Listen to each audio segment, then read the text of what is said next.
Hello friends, இன்றைக்கி நம்ம சேனலில் என்ன பார்க்க போகிறோன்னா ரொம்ப முக்கியமான ஒரு ஆன்மீக தாள்களும் ஒரு ஜோதிட தாள்களும் அதிரடியாக பார்க்க போகிறோம். பார்க்குறதுக்கு முன்னாடி எதை பற்றிய தாள்கள் பார்க்க போகிறோங்கிறத ஷேர் பண்ணுறேன்.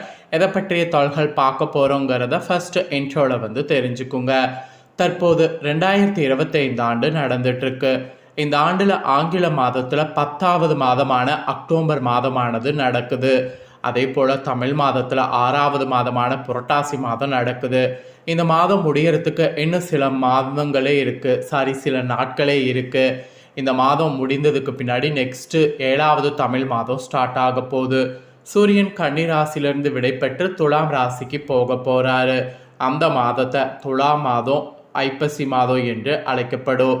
ஐப்பசி மாதத்தில் நிறைய விசேஷங்கள் வரும். அதில் ஒரு விசேஷம் தீபாவளி அமாவாசையை சொல்லலாம். எப்பயுமே அமாவாசை அன்னைக்கு தீபாவளி வரும், இல்லைனா முன்ன பின்ன வரும். இந்த டைம் தீபாவளி முன்னையும் அமாவாசை பின்னையும் வரப்போகுது. என்னைக்குன்னா அக்டோபருடைய 21ஆம் தேதி ஐப்பசி 4ஆம் நாள் செவ்வாய்க்கிழமை தீபாவளி முடிந்து அடுத்த நாள் அமாவாசையானது வரப்போகுது. இந்த அமாவாசை அன்னைக்கு நிறைய யோகங்கள் உருவாகுது. அது ஒவ்வொரு ராசிக்கும் ஒவ்வொரு வகையில் பலனை கொடுக்கும். அப்படி கொடுக்கக்கூடிய பலனை இன்னைக்கு இந்த வீடியோவில் ரிஷப ராசிக்காரங்களுக்கு ஷேர் பண்ண போகிறேன். ரிஷப ராசியில் பிறந்த நேயர்கள் இந்த ஒரு வீடியோவை ஸ்கிப் பண்ணாமல் பாருங்கள். உங்கள் ராசிக்கு என்ன பலன் கிடைக்கும் அப்படிங்கிறத தெரிஞ்சு அதற்கேற்ப நடந்து பலன் பெறுங்க. உங்கள் ராசிக்கு அதிர்ஷ்டமா ஆபத்தா அப்படிங்கிறத எல்லாமே இந்த வீடியோவில் சொல்ல போகிறேன். இந்த அமாவாசை உங்களுக்கு எந்த மாதிரியான பலனை கொடுக்கும் அப்படிங்கிறத தெரிஞ்சு அதற்கேற்ப நடந்து பயன் பெறுங்க. அதுக்கு முன்னாடி இந்த அமாவாசையில் உங்களுக்கு நிறைய பரிகாரங்கள் செய்யணும். அதில் கண்திருஷ்டிக்காக சில பரிகாரங்கள் செய்யணும். அது எப்படி செய்யணும் அப்படிங்கிற ஆன்மீக பரிகாரத்தை முதல்ல உங்களுக்கு ஷேர் பண்ணுறேன். முதல்ல ஆன்மீக பரிகாரத்தை தெரிஞ்சுக்குங்க. அதுக்கப்புறம் உங்களுக்கான பலனை அதிரடியாக இந்த வீடியோவில் பார்க்கலாம். ஸோ ஃபஸ்ட்டு ஆன்மீக பரிகாரம் வாங்க என்னங்கிறத பார்க்கலாம். ஆக்சுவலி தீராத துன்பம் தீர கண்திருஷ்டி அகல அமாவாசை என்று செய்ய வேண்டிய ஒரு பரிகாரம் தான் இது. என்ன பரிகாரங்கிறத தெரிஞ்சுக்குங்க. அமாவாசை என்றாலே எப்போதுமே புனித நாளாக பார்க்கப்படுது. இந்த தினம் விரதம் இருந்து பூஜை செய்து முன்னோர்களை வணங்குவது என்பது ரொம்ப சிறப்பான ஒன்று. அவ்வாறு ஐப்பசி மாதம் கரெக்டாக அக்டோபருடைய 21ஆம் நாள் இந்த அமாவாசை தினம். இந்த டைம் தீபாவளிக்கு அடுத்த நாள் வருது. இந்த தினத்தில் சிறப்பு பரிகாரங்கள் செய்வதன் மூலம் தீராத கஷ்டங்கள் தீர்ந்து கடன் தொல்லைகள் அகன்று ஐஸ்வர்யம் பெருக சில எளிய பரிகாரங்கள் செய்வது நல்ல பலனை அளிக்கிறது. அவ்வாறு அமாவாசை அன்று செய்ய வேண்டிய ஒரு சில பரிகாரங்களை பற்றி தான் இந்த வீடியோவில் பார்க்க போகிறோம். அதை நீங்கள் தெரிந்து கொள்ள போகிறீங்க. அமாவாசை அன்று காலை எழுந்தவுடன் தலைக்கு குளித்து சமையலறை மற்றும் வீடு முழுவதும் சுத்தம் செய்து பூஜைக்கு படைக்க வேண்டிய உணவை சமைக்க துவங்குங்க. அவ்வாறு பூஜை அறையில் பூஜை செய்யக்கூடிய நைவேத்தியமாக படைத்த சாதத்தை வயதானவர்கள் மற்றும் ஏழை எளியவர்களுக்கு தானமாக கொடுக்க வேண்டும். இவ்வாறு செய்வதன் மூலம் நமது தோஷங்கள் அனைத்தும் தீர்ந்து தடைப்பட்டு கொண்டிருக்கக்கூடிய காரியங்கள் அனைத்து சிறப்போடு நடைபெற ஆரம்பிக்கும். அதனால் இந்த ஒரு விஷயத்தை மறக்காமல் செய்யுங்க. பிறகு ஒரு சிவப்பு நிற துணி எடுத்து சிறிதளவு அதில் படிகாரம் மற்றும் சிறிய துண்டு வசம்பினை சேர்த்து மூட்டையாக கட்டி நிலைவாசல் படி அல்லது தொழில் செய்யக்கூடிய இடங்களில் கட்டிவிட வேண்டும். இவ்வாறு செய்வதன் மூலம் கண் திருஷ்டி அகன்று பிணிகள் விலகி வியாபாரத்தில் நல்ல முன்னேற்றம் கிடைப்பதோடு வளமான வாழ்வும் கிடைத்திடும். இந்த மூட்டையை 6 மாதத்திற்கு ஒரு முறை மாற்றி வைக்க வேண்டும். இதில் இருக்கக்கூடிய படிகாரம் மற்றும் வசம்பை அதுக்கப்புறம் ஓடக்கூடிய நீரில் அல்லது கால்படாத இடத்துல போட்டுவிட வேண்டும். அதுக்கப்புறம் இன்னொரு விஷயம் என்னன்னா, இதை செய்துட்டு எலுமிச்சை பழத்தை ஒன்று பெருசாக எடுத்து 2ஆக அறுத்து அதில் ஒன்று மஞ்சள் இன்னொன்றில் குங்குமம் முழுவதுமாக பூசிவிட்டு வீட்டு வாசலில் வெளியே வலது பக்கமாகவும் இடது பக்கமாகவும் வைத்து விட வேண்டும். இவ்வாறு செய்வதால் நமது வீட்டுக்கு எதிர்மறை சக்திகள் உள்நுழைவதை தவிர்க்க முடியும். இதெல்லாமே செய்யணும். அப்புறம் மிகவும் முக்கியமானது என்னென்னா, காலை முதல் வேளையாக ஒரு சிறிய கிண்ணத்திலோ அல்லது அகல் விளக்கிலோ உப்பை முழுவதுமாக நிறைத்து வைத்து கொள்ள வேண்டும். அதனை பூஜை அறையில் வடகிழக்கு மூலையில் வைத்து விட வேண்டும். அதன் பின் நாம் செய்ய வேண்டிய அமாவாசை பூஜைகள் அனைத்தும் முடித்த பிறகு அன்றைக்கி அமாவாசை மாலை 6 மணிக்கு முன்னதாக அந்த உப்பினை கைகளில் எடுத்துக்கொள்ள வேண்டும்.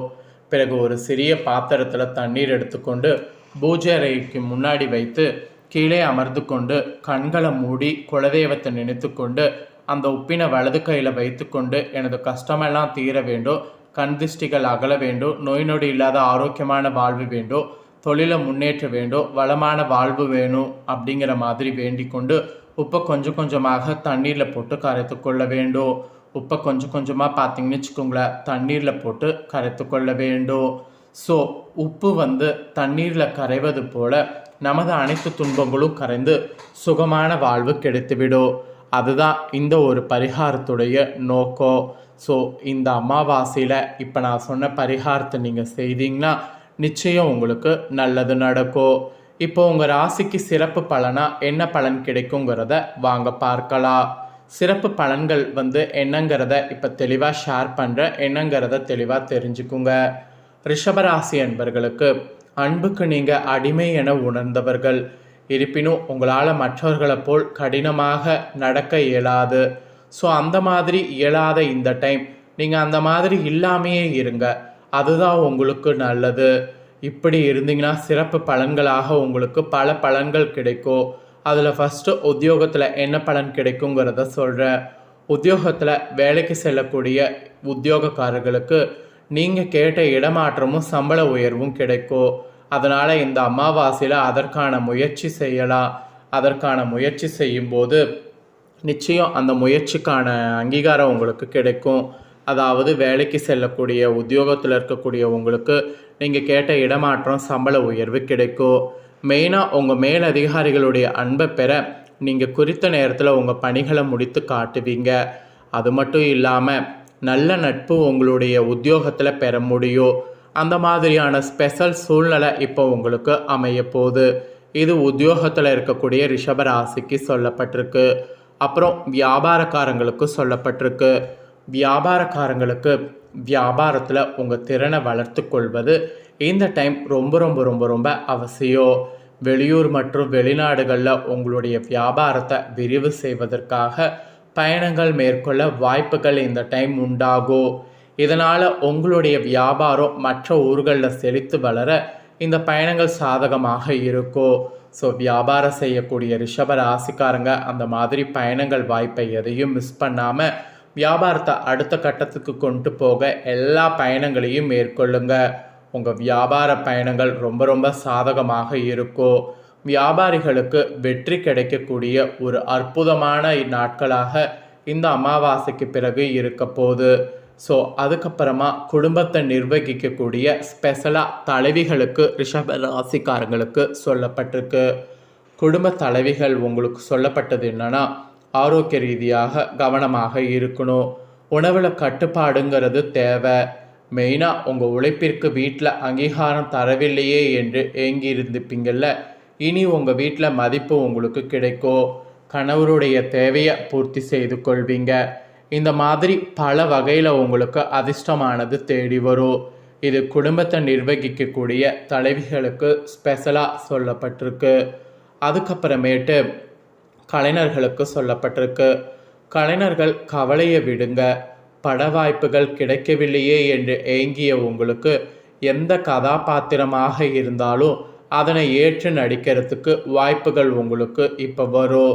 பின்பு அதுவே பெரிய வாய்ப்பினை பெற்றுத்தரும். அதனால் சின்ன வாய்ப்பாக இருந்தாலும் மிஸ் பண்ணிடாதீங்க. அப்புறம் மாணவர்களுக்கு சொல்லப்பட்டிருக்கு. மாணவர்கள் படிப்பில் கவனம் செலுத்தினீங்கன்னா நல்ல மதிப்பெண்கள் பெற முடியும். உங்கள் சக மாணவர்களோடு விடுமுறையில் வெளியூர் செல்ல சிறுக சிறுக சேர்த்து வைத்திருப்பீங்கள்ல, அதற்கேற்ப போங்க. கண்டிப்பாக அதனால் உங்களுக்கு நல்ல ஒரு அதிர்ஷ்டமானது கிடைக்கும். இது ரிஷபராசிக்காரங்க மாணவர்களுக்கு சொல்லப்பட்டிருக்கு. ஆக மொத்தம் ரிஷபராசிக்காரங்களுக்கு இந்த அமாவாசையுடைய சிறப்பு பலன்களாக இதுதான் கிடைக்கும் என்பது குறிப்பிடப்பட்டிருக்கு. குறிப்பிடப்பட்டதை தெளிவாக இந்த வீடியோவில் ஷேர் பண்ணிட்டேன். ஷேர் பண்ணதை தெரிஞ்சிருப்பீங்க. தெரிஞ்சதுக்கேற்ப நடந்து பயன்பெறுங்க. நீங்கள் இதை பார்த்து பயனடைகிறது போல் உங்கள் ஃப்ரெண்ட்ஸ் ஃபேமிலியில் இருக்கிறவங்களும் பார்த்து பயன்பெறணும்னு நினச்சிங்கன்னா வீடியோ லைக் பண்ணி ஷேர் பண்ணுங்கள். வீடியோவை உங்கள் ஃப்ரெண்ட்ஸ் ஃபேமிலியில் இருக்கிறவங்களும் பார்க்கட்டும். அவங்களும் ரிஷபராசிக்காரங்களாக இருந்தாங்கன்னா இந்த தாள்களை தெரிஞ்சு இதற்கேற்ப நடந்து பலன் பெறட்டும். இதே போல் புதிய தாள்களை தெரிந்து கொள்ள மறக்காமல் நம்ம சேனலை சப்ஸ்கிரைப் பண்ணுங்கள். நெக்ஸ்ட்டு இதே போல் சுவாரஸ்யமாக வேறொரு வீடியோவில் உங்களை சந்திக்கிறேன். நன்றி.